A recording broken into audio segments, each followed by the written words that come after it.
And we have also a strategic priority for standardization of data quality, improving, and also the operation of a procedure for health management information system.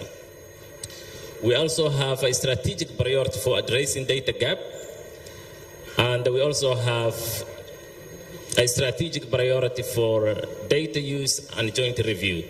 And for each strategic priority, we have sub-priority activities, and we will be looking at how much we have achieved in each strategic priority area, so that you can understand the calories we used. If you look at the green color, means that we have done a lot, and we have completed those activities marked in the green color. For the activities marked for the yellow color, we are still doing it. Some of the activities have started, and for the activities marked with red color, we have not done so much. So still you can need to improve in terms of health management information system. Like an example, if you look at the sub-priorities for the enhancing health management, already completed the activities such as the establishment of the national and state level coordination structure. It's active, and it's now happening at the state level as well as at the national level in every quarter. We have also developed health management information strategy, and if you look at the investing DH2 and system, we have expanded DH2 coverage. If you look at the number of health facilities are currently reporting DH2,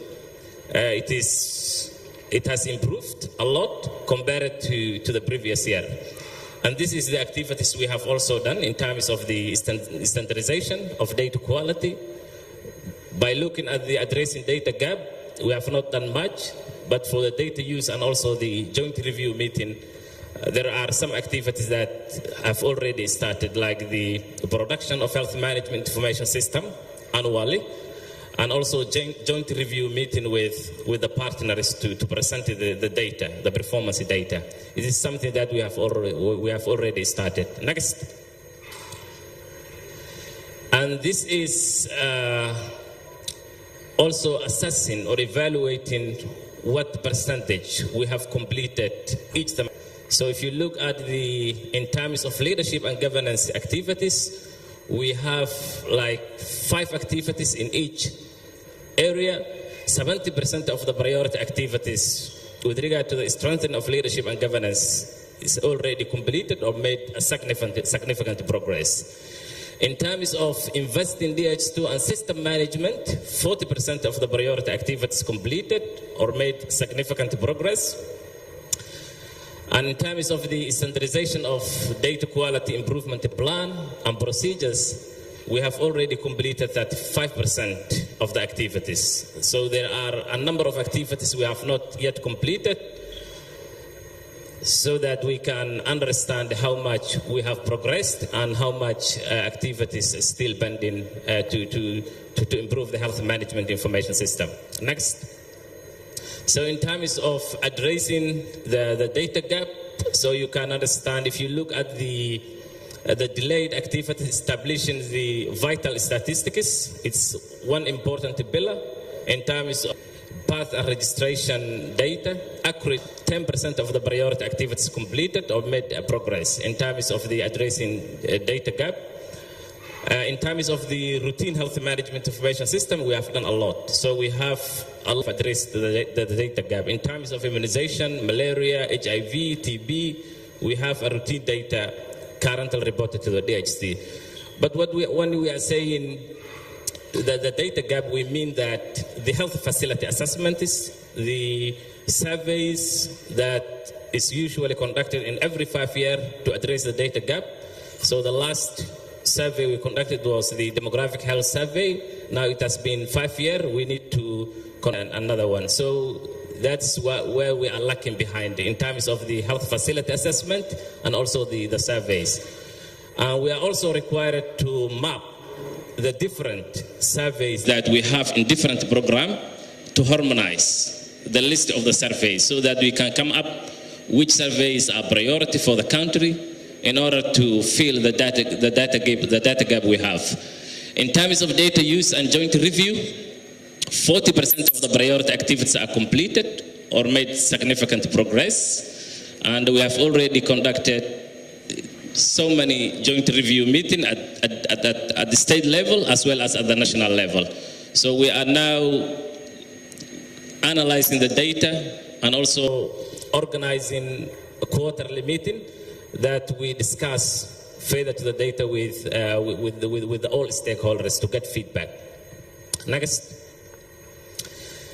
And this dashboard quickly shows how many health facilities we have in our health management information system since the establishment of health management information system 2016.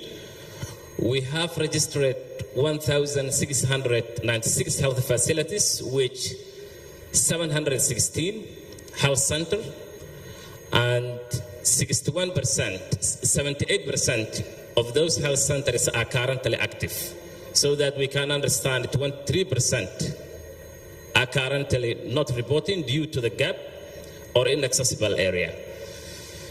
And we have 121 primary health units in the rural areas, which of 74% of the primary health units are currently reporting, are active, so that the missing facilities are currently in gap due to their financial constraints. So this is the number of health facilities we have in the system and the number of are currently active due to the constant reporting.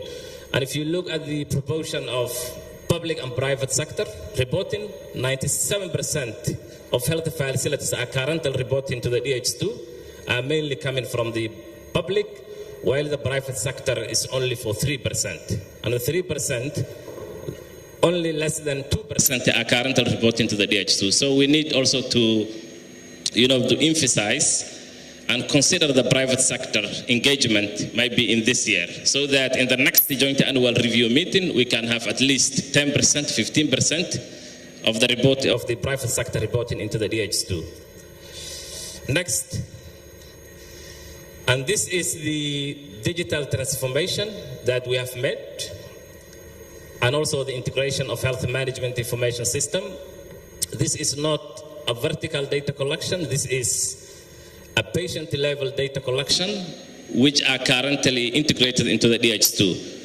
So we have started 2 years ago integrated disease surveillance and response, a tracker DH2 system, which mainly supports case notification, investigation, and also linking lab to the result and case classification. So this is the integral component of the surveillance system. And I think most of you received the epidemiological week. This is the system supports the epidemiological week for the DH2 system. Last year, we have also introduced the electronic immunization registry. And this is where we are going to improve the data quality for immunization. And this year we are planning to scale up. And we have also recently introduced the electronic medical record in 3 states, Puntland, Galmudug, and Banaadir. And the target was 8 health centers to digitize, and we have reached 50% of the 50% of health facilities. 40% have already digitized in EMR 3 states. And this is to ensure continuum of care, tracking program services, and offers decision support for the dashboard. So this is also a program for the electronic medical record, which we have introduced in 3 states. This is also integrated with the DH2. It's not a vertical program that collects a vertical data collection system. We have also recently started HIV tracker program, also to improve the case detection and also the case tracking in case of defaulter. And we have also recently launched digital support supervision, which is also integrated into the DH2. So the M&E team have already trained, I think, 100 people coming from the different organizations as well as the government team. So that the supervision will be a real-time data collection and can be monitored through the DH2. I think this is also a great milestone in terms of the digital support supervision. Next. So yesterday we were talking about a little bit the data quality issue, and we must be transparent about the data quality. So we have looked 3 types of data quality indicators. We have looked indicator completeness, not the health facility completeness. So there are different types of data quality we do, and this is related to the value or data completeness of facility data. So this is very important to check the indicator completeness data quality every time. And also we have looked at the outlier. It's very important that we investigate any issues related to the outlier, whether it's the data showing high level of value or extreme value of data compared to the previous data that have been reported to the system. So if we are not, it will also mislead the planning and decision making. It's very important to see outliers. And also the internal consistency of data. By looking at the similar indicators or the data elements that has to go together if they are consistent, the similar. So this is what we have checked, and really this we have started this year with the support of the GFF, and this is the artificial intelligence, software that can pick the data from the DH2. So it investigates the outlier of the data. It will also detect how many values are not reported in a specific data set. For example, if we are looking at the EBI data set, maybe the facility can report the EBI data set. But maybe if they are not reported a specific antigen, how can you identify that one? So what we have looked at here, it's not the facility reporting. If you look at the facility reporting, you can find 98%, 80%, or more than that. But looking at the value completeness, the data set completeness, really it is very high. Indicator completeness and outlier. Next. And this is what we have got. So we have to be transparent so that we can improve the data quality. So we have assessed a period of 12 months in specific values. For example, we have looked at the OPD for Banaadir region, Galgaduud, Mudug, Pai, Bacol, and we looked at how many times each health facility have not reported a specific data element, and this is what we have got. So the general data value completeness for OBD, ANC, and delivery is 76%. So there are a number of health facilities which reported a data set, but they have not reported the value of OBD, either the value of immunization, so the specific antigen they have not reported. And this is the way to go for the next quarter or maybe any data quality we are going to do. This is a thorough investigation for each data element. So maybe next, we have also looked at the outlier, if there are any extreme data element. But if you look at the outliers, we have made some progress. So we have looked at if the outlier is more than 4%, it has to flag the red. If it's less than 4%, it's a moderate. If it's less than 2%, it's fine, so that data can be used. For example, now the OBD, if you look at the Banaadir region, they are good in terms of the outlier. They only have 23 for moderate outlier and also the outpatient OPD.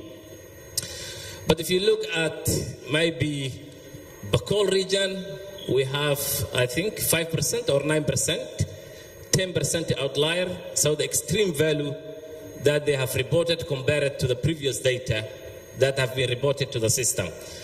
I think the outlier, we are doing great compared to the completeness of data value. That's where we need to put much effort, all of us. Next. And this is also the consistent of the data. So we are looking at here ANC1 is larger than ANC4. So we can see here the BCG and delivery within 30%. So this is where we need to match investors to improve the data quality. But when it comes to the ANC and Benta1, so there are many other data elements we can also apply to it. And this is an example. Next. So the challenges we have currently, one major challenge we have is ensuring interoperability. So we are now focusing to improve the reporting rate for the private sector. So if we don't have, we know the private sector are using the electronic medical record for the purpose of, making money. And for us as the government, we need to have a representative data so that in order to have a full data or a complete data, we have to develop an application, a standard application for interoperability that can fetch data from the electronic medical record for the. And we have also identified that some of healthcare providers at the facility level have not probably recorded or reported cases through the DH tool. So they are sending data. So it is not a solely responsibility for the HMIs to take care of the quality of the data. Yesterday I was hearing that the HMIs is solely responsible to take care of the data quality. Is that true? No. I think the program has also a big role to play. So if they start analyzing data, the use of data, they can also take their role to improve the data quality. We still have some parallel systems that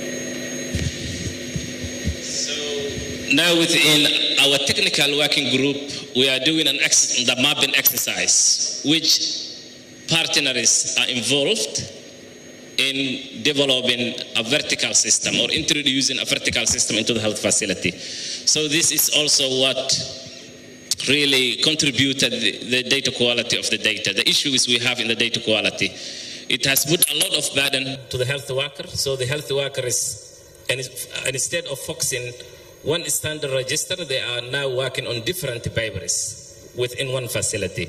So this is something we also have identified. There are health centers that provide only one type of services. So you can see a facility providing TB or nutrition services, and they are not reporting to the health management information system. So we have also identified those facilities who are still not integrated into the wider health service delivery. And this is the summary questions. I think we will discuss it during the panel discussion. Thank you so much.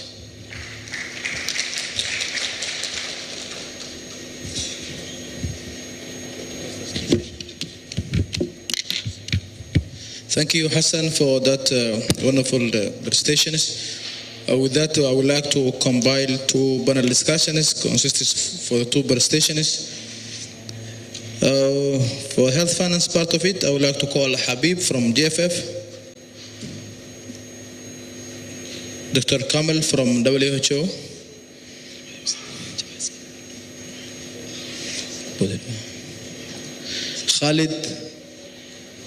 Khalid, who was the presenter, and then Hussein, the BFM specialist.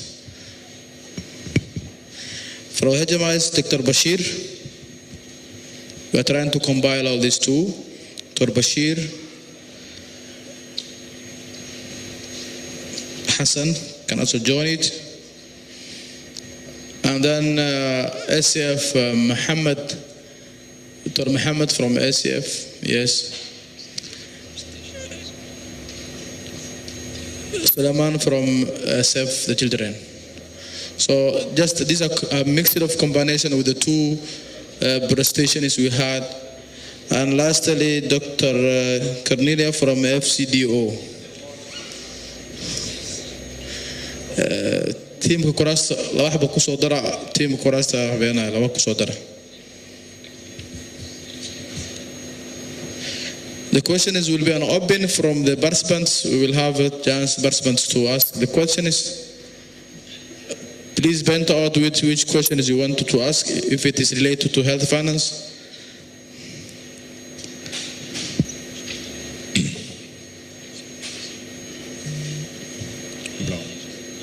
Bismillah.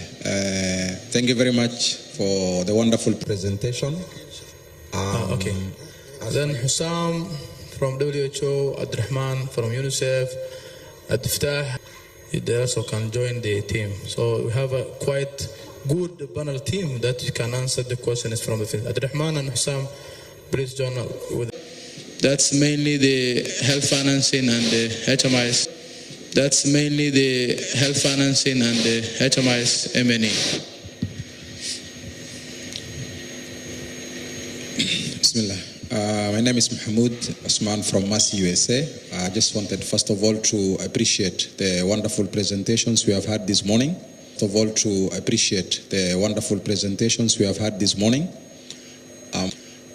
My question concerns HMIs. As you are aware, as you are aware, we all know HMI is one of the most important aspects in terms of decision making. And going by yesterday's presentation, with the plans to shift from facility-based to population-based, one of the key issues I think we have been having across Somalia is the issue of denominator, whereby most of the time, like yesterday's presentation, you see a region reaching 127% immunization coverage. Another one is having maybe 30 or 40. So what are the plans to ensure that we have the correct population that can be used for decision making? Thank you.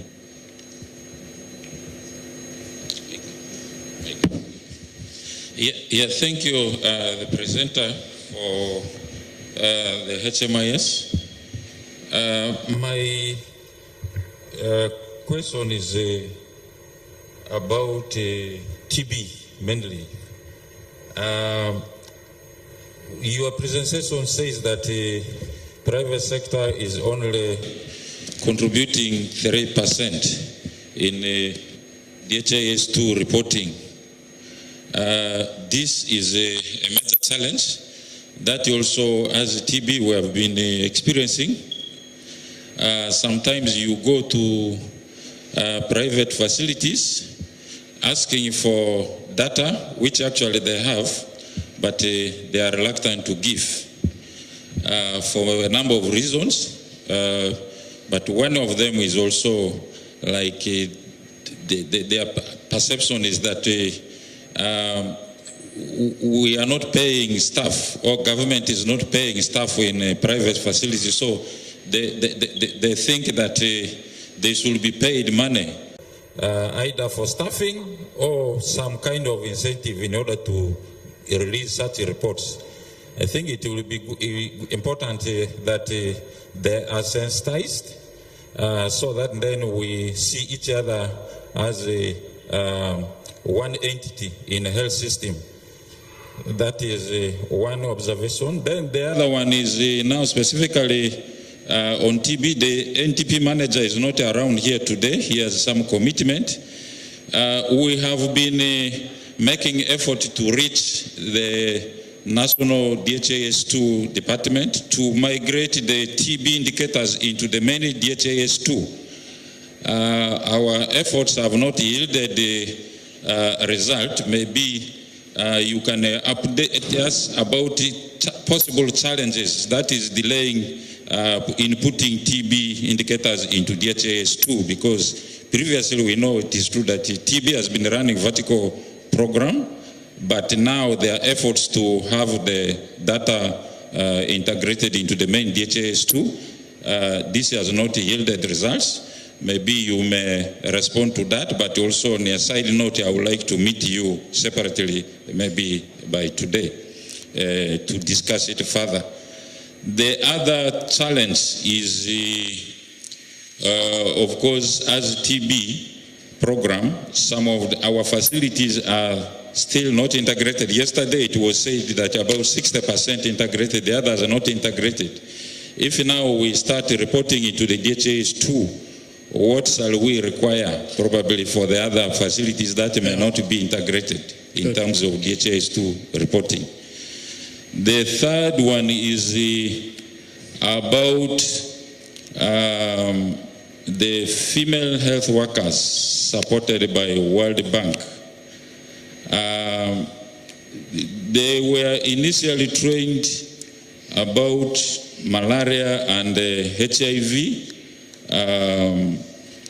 services in terms of course case notification, referral, awareness, and also reporting. TB was not part of that. We made the effort also to secure some funding so that then we can train these World Bank supported female workers to provide support for TB program as well. However, we got stuck mainly because also just like DHIS2, the software for reporting for the female workers does not have TB indicators, and we have also been advocating for that. To date, it has not been fulfilled. Last year, we had wanted to train these female workers. They were not trained, and this year, again, the month already going. So that is also an area that you need to support us urgently on. Thank you very much. Thank you. I will request the team to shorten us the questions. All right. Okay. Assalamu alaikum. My name is Dr. Abdi Hassan from IOM. My question is for the health financing part.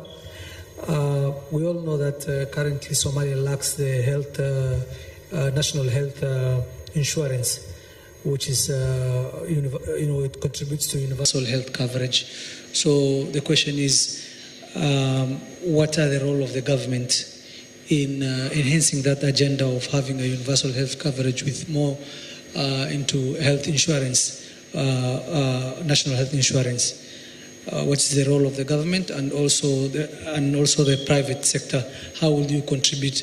As we all know, we have a very large population of IDPs in the country, and the private sector is more looking at the wealthy, and urban areas. So is there a way we can consolidate and look for a solution for these groups? Thank you. Yes. Go ahead. Hello, my question is actually very short and it focuses on health financing, sources especially of health financing. As we know, the government contribution was minimal, and there is a question which says whether we are using these minimal resources effectively and wisely. My question is actually, are there any cost-effective analysis to identify the proper, appropriate priorities, so that we identify the low-hanging fruits? That is what actually work for the health system. Thank you. Okay, thank you. I have a question. Yeah. Yes. Sorry. Thank you, Khalid and Hassan, for your presentation. This question is related to the Hassan presentation, and also specifically the M&E department. What is the plan to government and development partners to jointly review on national level? As we are aware that currently the review are done in separately ways. For example, Damal Caafimaad is done separately to other similar projects. Thank you. Bismillah. My name is Abshir, and I'm from Jubaland, Ministry of Health. My question goes to HMIS team. Thank you, Hassan and the team, for the wonderful presentation and detailed data regarding the improvements of HMIS. One of the challenges that Hassan suggested is that there is still vertical and parallel systems reporting and recording data, and these parallel systems are supported by the NGOs. This is unfortunately